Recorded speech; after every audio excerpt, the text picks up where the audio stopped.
Good evening दोस्तों, आपका इस लेक्चर में स्वागत है। दोस्तों, एग्जाम गाइड के पॉइंट ऑफ व्यू से अपन महत्वपूर्ण क्वेश्चनों के बारे में चर्चा कर रहे थे। इन क्वेश्चनों के जरिए अपन इन टॉपिकों के बारे में चर्चा करेंगे जो यहाँ पर आपको स्लाइड में दिख रहे होंगे। अपना सबसे पहले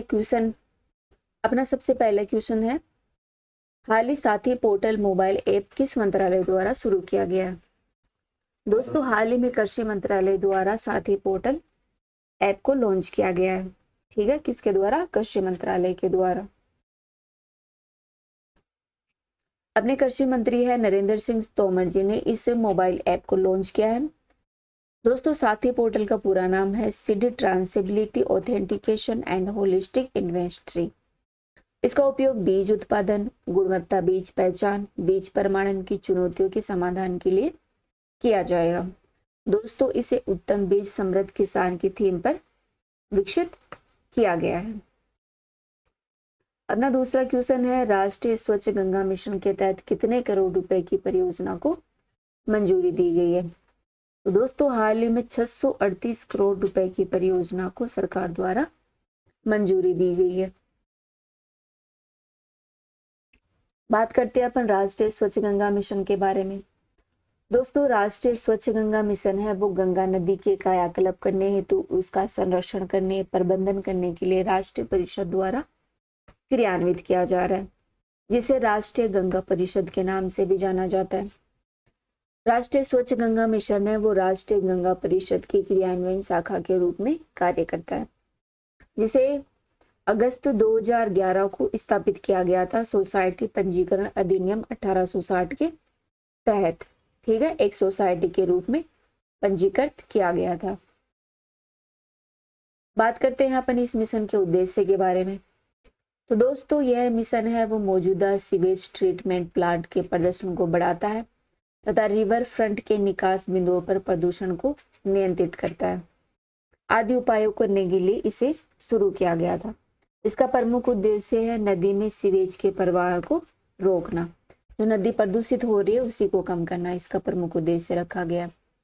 दोस्तों, मौसम बदलता रहता है, उसी को ध्यान में रखते हुए अर्थात मौसमी विविधताओं पर विचार करते हुए यह मिशन पूरे वर्ष नदी के प्राकृतिक प्रवाह को बनाए रखने का प्रयास करता है। इस मिशन का उद्देश्य सतह के पानी, भूजल दोनों के प्राकृतिक प्रवाह को बनाए रखना है। कौन सा? इसमें सतह का पानी भी शामिल है और भूजल भी शामिल है। साथ ही नदी की रक्षा और कायाकल्प साथ ही प्रबंधन करने की प्रक्रिया में जनता की भागीदारी को शामिल करता है। मिशन गंगा नदी बेसिन की जलीय और जो तटीय जैव विविधता है, जो पर्यावरण है, उसके संरक्षण और पुनरुद्धार के लिए प्रतिबद्ध है। साथ ही ये प्राकृतिक वनस्पति को पुनर्जीवित और संरक्षित करने के लिए भी काम करेगा। अपन गंगा नदी से संबंधित पहलू के बारे में भी चर्चा कर लेते हैं, जो गंगा नदी की साफ सफाई को ध्यान में रखते हुए शुरू की गई है। सबसे पहले चर्चा करते हैं नमामि गंगे कार्यक्रम के बारे में। दोस्तों, नमामि गंगे कार्यक्रम है वो जून 2014 में केंद्र सरकार द्वारा शुरू किया गया था। यह एक फ्लैगशिप प्रोग्राम है जो कि प्रदूषण को प्रभावी रूप से नियंत्रित करेगा और राष्ट्रीय अपनी नदी है गंगा नदी, उसके संरक्षण पर काम करेगा।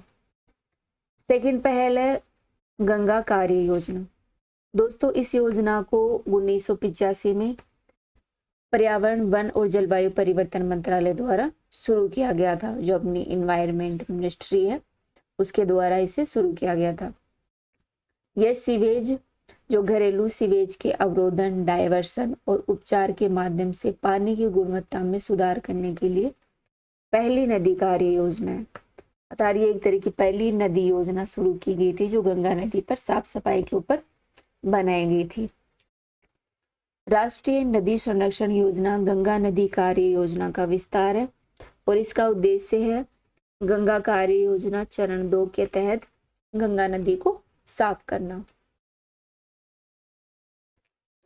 दोस्तों, भारत सरकार ने जो अपना पर्यावरण संरक्षण अधिनियम 1986 है उसके तहत 2009 में राष्ट्रीय गंगा बेसिन प्राधिकरण की स्थापना की थी। कब की थी? राष्ट्रीय गंगा नदी बेसिन प्राधिकरण की स्थापना 2009 में की गई थी। वो भी भारत सरकार का जो अधिनियम है पर्यावरण संरक्षण अधिनियम 1886 के तहत। It is very important. राष्ट्रीय गंगा नदी बेसिन प्राधिकरण कौन से एक्ट के तहत आता है? पर्यावरण संरक्षण अधिनियम 1986 के तहत। दोस्तों, भारत सरकार ने 2008 में गंगा नदी को राष्ट्रीय नदी घोषित किया था। साथ ही गंगा नदी को साफ करने और जो अपशिष्ट उपचार संयंत्र स्थापित करने, नदी की जैविक विविधता को बनाए रखने के लिए 2014 में स्वच्छ गंगा कोष की स्थापना की गई थी। कब की गई थी? 2014 में स्वच्छ गंगा कोष की स्थापना की गई थी गंगा नदी को साफ करने के लिए। साथ ही सरकार द्वारा एक भुवन गंगा वेब ऐप भी लॉन्च किया गया है, ताकि गंगा नदी में जो प्रदूषण प्रवेश करता है उसकी निगरानी रखी जा सके और उसे कंट्रोल करने के लिए जनता की भागीदारी सुनिश्चित की जा सके। दोस्तों, अपना एनजीटी है जो नेशनल ग्रीन ट्रिब्यूनल है, इसने 2017 में जो गंगा नदी में अपशिष्टों का निपटान किया जाता था उस पर रोक लगा दी है। एनजीटी है वो अपने पर्यावरण संरक्षण पर बनाएंगी एक संस्था है जो पर्यावरण को संरक्षित करने का प्रयास करती है। दोस्तों, अपना तीसरा क्वेश्चन है, भारत ने भारतीय संविधान की डोगरी संस्करण का कौन सा संस्करण जारी किया है? तो हाल ही में डोगरी भाषा का पहला संस्करण जारी किया गया है संविधान के अंतर्गत।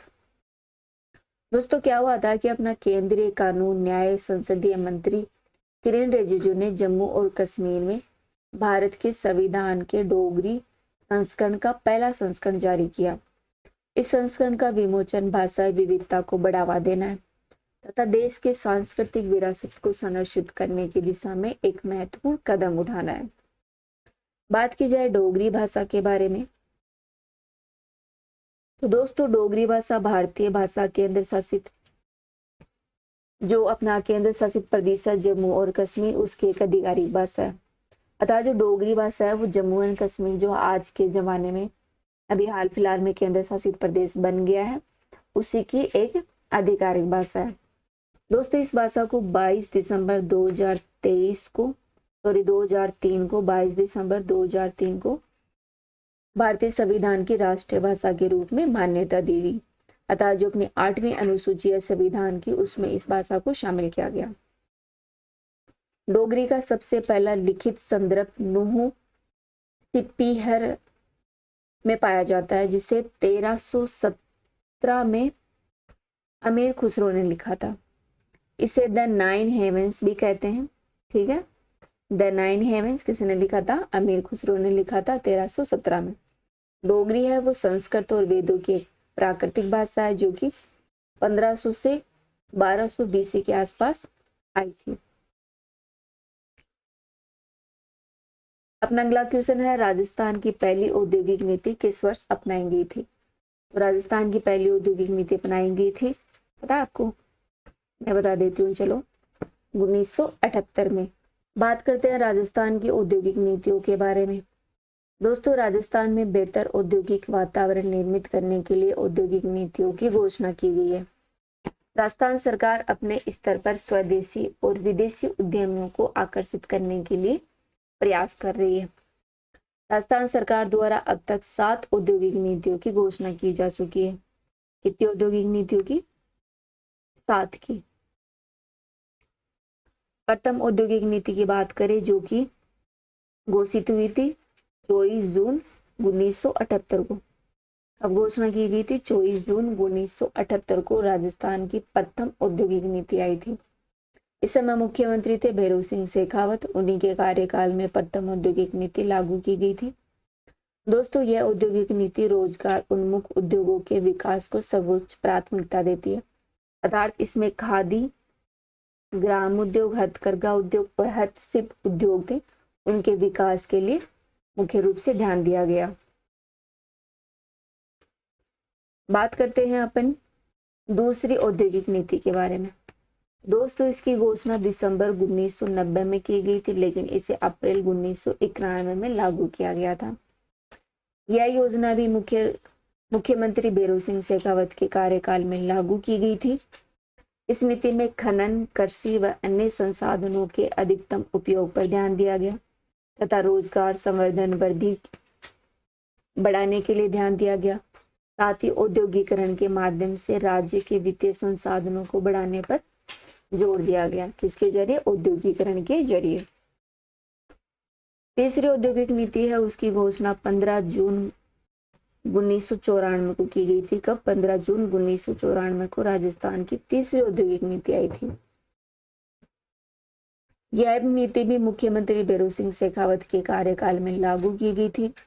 इस नीति में राज्य का तीव्र गति से औद्योगिकरण करने का लक्ष्य रखा गया था, जिसमें मुख्य क्षेत्रों पर ध्यान केंद्रित करते हुए निजी क्षेत्रों में औद्योगिक क्षेत्रों की स्थापना को प्रोत्साहन दिया गया था। राजस्थान की चौथी औद्योगिक नीति की घोषणा 4 जून 1998 को की गई थी। इस समय मुख्यमंत्री थे अपने भैरों सिंह शेखावत। उन्हीं के कार्यकाल में इस नीति को लागू किया गया था। ध्यान रखना, जो शुरू की 4 औद्योगिक नीतियां हैं, पहली, दूसरी, तीसरी, चौथी, ये मुख्यमंत्री भैरों सिंह शेखावत के कार्यकाल में लागू की गई थी। ठीक है, शुरू की 4 औद्योगिक नीतियां। चतुर्थ नीति का उद्देश्य राज्य को कुछ चुने हुए क्षेत्रों में विनियोग की दृष्टि से सर्वोच्च प्राथमिकता वाला राज्य बनाना था। इस हेतु समूह के विकास की रणनीति अपनाई गई थी।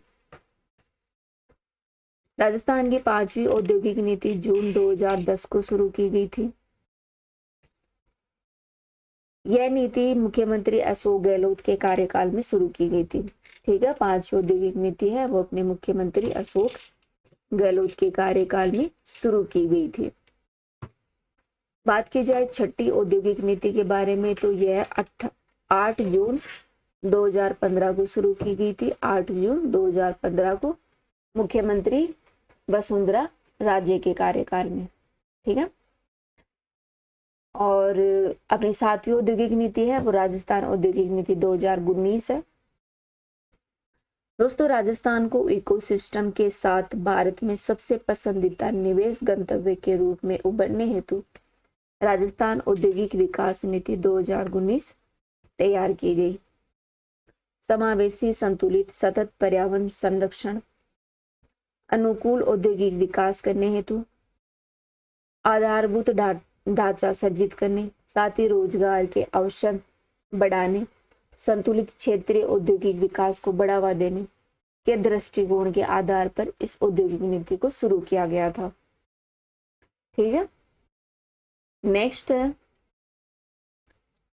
क्वेश्चन है अपना, श्री चक्र किस प्राचीन धर्म से संबंधित है? श्री चक्र है वो वैष्णव धर्म से रिलेटेड है। दोस्तों, अपन वैष्णव धर्म जो भागवत धर्म है उसके बारे में चर्चा कर लेते हैं।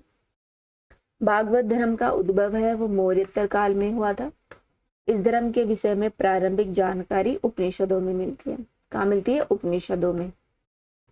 इस धर्म के संस्थापक वासुदेव कृष्ण को माना जाता है, जो कि वर्षणी वंशीय यादव कुल के नेता थे।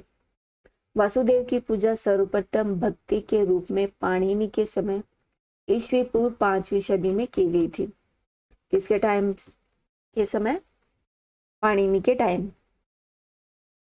छंदोग्य उपनिषद में श्री कृष्ण का उल्लेख सर्वप्रथम मिलता है। कौन से उपनिषद में? छंदोग्य उपनिषद में सबसे पहले श्री कृष्ण का उल्लेख किया गया था। उसमें कृष्ण को देव की पुत्र और ऋषि गौर अंगिरस का शिष्य बताया गया है।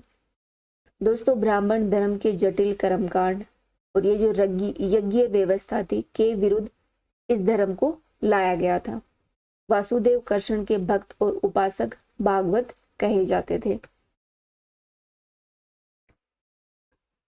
दोस्तों, एक मानवीय नायक के रूप में वासुदेव के देवीकरण का सबसे प्राचीन उल्लेख पाणिनि की अष्टाध्यायी में किया गया है।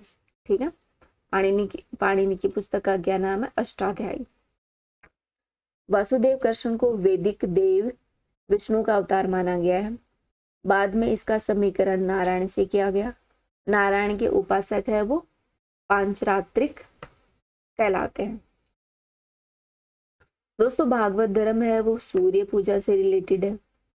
कौन सी? सूर्य पूजा की जाती है वो भागवत धर्म से संबंधित है। भागवत धर्म का सिद्धांत है वो भगवत गीता में निहित है।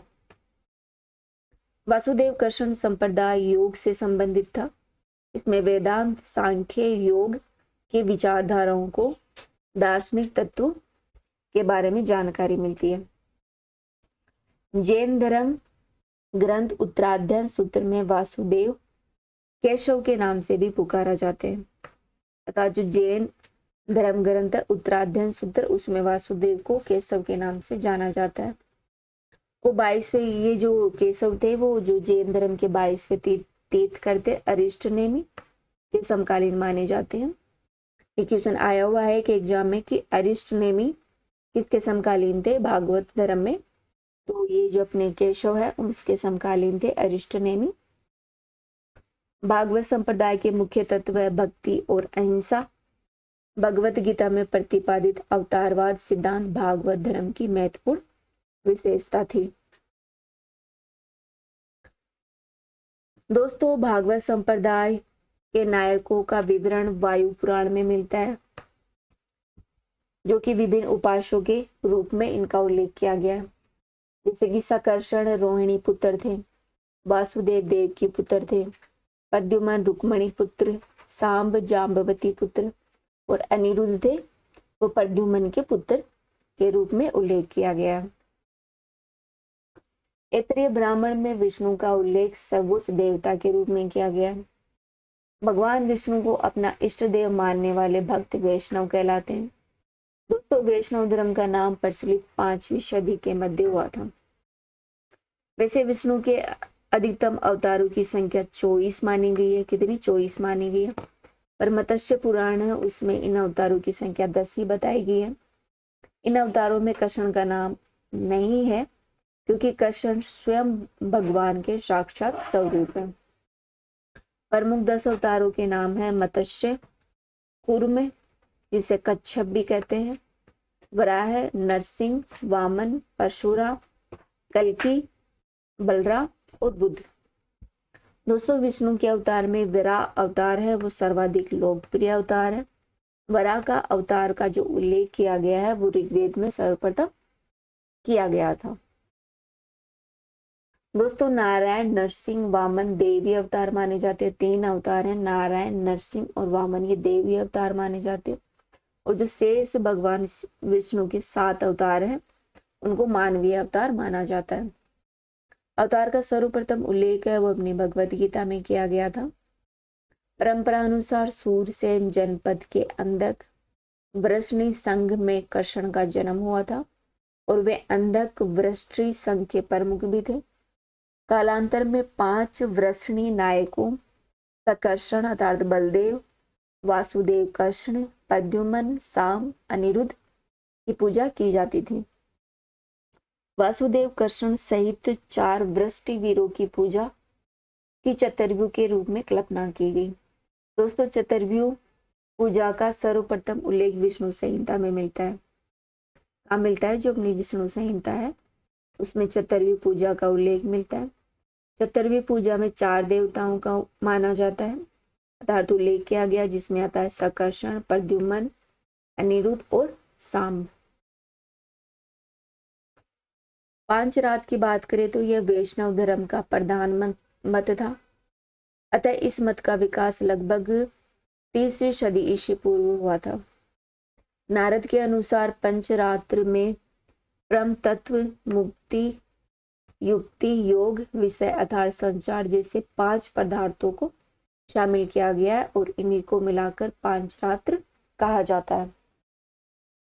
पांचरात्र मुख्य उपासक नारायण विष्णु पांचरात्र व्यूह के प्रमुख वासुदेव, लक्ष्मी, सकर्षण, अनुरुद्ध और सांब थे। दोस्तों, सांब का मतलब होता है सूर्य की पूजा। सांब पंचरात्र व्यूह में नहीं आते जबकि चतुर्व्यूह में शामिल होते हैं।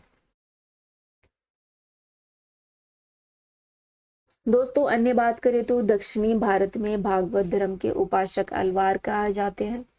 अलवार के अनुयायियों की विष्णु अथवा नारायण के प्रति अपूर्ण निष्ठा और आस्था थी। वैष्णव धर्म का गढ़ दक्षिणी में तमिल प्रदेश में था। 9वीं और 10वीं शताब्दी का अंतिम चरण अलवारों के धार्मिक पुनरुत्थान का उत्कर्ष काल था। इन भक्ति आंदोलन में तिरुमंगाई, पेरियर अलवार, स्त्री संत अंडाल और नाम मालवार के नाम विशेष रूप से उल्लेखनीय। कौन कौन से नाम है? तिरुमंगाई, पेरियार, अलवार, स्त्री संत मंडाल और नाम मालवार। ये प्रमुख नाम है, इनको ध्यान रखना। नारायण का उल्लेख शतपथ ब्राह्मण में मिलता है। मेगस्थनीज ने श्री कृष्ण को हेराक्लीज कहा। प्रतिहार के शासक महिर भोज ने विष्णु को निर्गुण सगुण दोनों रूपों में स्वीकार करते हुए हरिकेश कहा। केरल संत राजा कुलेश शिखर विष्णु का भक्त था। वामन की उपासना प्रदेश के अलवारों में चिरकाल तक होती रही। वे वराह की भी उपासना करते थे। वैष्णव धर्म के सिद्धांत और शाखाओं के बारे में बात की जाए तो वैष्णव धर्म का प्रथम संप्रदाय है वैष्णव संप्रदाय। इसका मत है विशिष्ट अद्वैतवाद, जिसके जन्मदाता है रामानुज। 12वीं शताब्दी में यह संप्रदाय आया था। वही ब्रह्म संप्रदाय के मत है द्वैताद्वैतवाद। इसके जनक माधवाचार्य। 13वीं सदी में यह संप्रदाय आया था। वही 13वीं सदी में ही रुद्र संप्रदाय, जिसका मत है शुद्धाद्वैतवाद, विष्णु स्वामी वल्लभाचार्य द्वारा स्थापित किया गया। वही निम्बकाचार्य द्वारा 13वीं शताब्दी में सनक संप्रदाय की स्थापना की गई और अद्वैत मत प्रदान किया। नेक्स्ट क्वेश्चन है पार्थिव ग्रहों की संख्या कितनी है? दोस्तों पार्थिव ग्रहों की संख्या 4 है। अपन सौर मंडल के बारे में भी चर्चा कर लेते हैं। हमारे सौर मंडल में कुल 8 ग्रह हैं। निहारिका को सौर मंडल का जनक माना जाता है। इसके ध्वस्त होने तथा क्रोड के बनने की शुरुआत लगभग 5 से 5.6 अरब वर्षों पहले हुई थी तथा ग्रह लगभग 4.6 से 4.56 अरब वर्षों पहले हुआ था। ये देख सकते हैं आप सौर मंडल। ये सूर्य है। सूर्य के जस्ट पास वाला ग्रह बुध है, फिर शुक्र है और तीसरे नंबर पर आती है पृथ्वी, फिर चौथे नंबर पर आती है मंगल। ये बीच में आपको दाने से नदी दिख रहे होंगे, ये है अपनी एस्टेरॉइड। और फिर अपना बृहस्पति, वरुण, नेपच्यून आदि जो ग्रह वो आ जाते हैं। हमारे सौर मंडल में सूर्य, जिसे तारा भी माना जाता है, एक सूर्य है, 8 उपग्रह हैं, सॉरी 8 ग्रह हैं, 63 उपग्रह हैं तथा लाखों छोटे छोटे पिंड हैं, जिसमें क्षुद्र ग्रह, धूमकेतु और वर्त मात्रा में धूलकण और गैस शामिल है। दोस्तों क्षुद्र ग्रह हैं वो ग्रहों के छोटे छोटे टुकड़े होते हैं, जिन्हें एस्टेरॉइड भी कहा जाता है। ये मंगल और बृहस्पति के बीच का क्षेत्र है। ठीक है। इन 8 ग्रहों में बुध, शुक्र, पृथ्वी, मंगल भीतरी ग्रह कहलाते हैं, इंटरनल प्लेनेट कहलाते हैं, क्योंकि वे सूर्य और क्षुद्र ग्रहों की पट्टी के बीच में स्थित होते हैं। जो अन्य 4 ग्रह हैं उन्हें बाहरी ग्रह, आउटर प्लैनेट्स कहा जाता है। पहले 4 ग्रह को पार्थिव ग्रह के नाम से भी जाना जाता है। इनका अर्थ यह है कि यह ग्रह पृथ्वी की भांति ही सेलो धातुओं से बने हैं और अपेक्षाकृत इनका घनत्व है वो ज्यादा है। अन्य 4 ग्रह गैस से बने विशालकाय ग्रह हैं, जिन्हें जोवियन ग्रह भी कहा जाता है। जोवियन का मतलब होता है बृहस्पति की तरह। इनमें अधिकतर पार्थिव ग्रहों में विशाल हैं।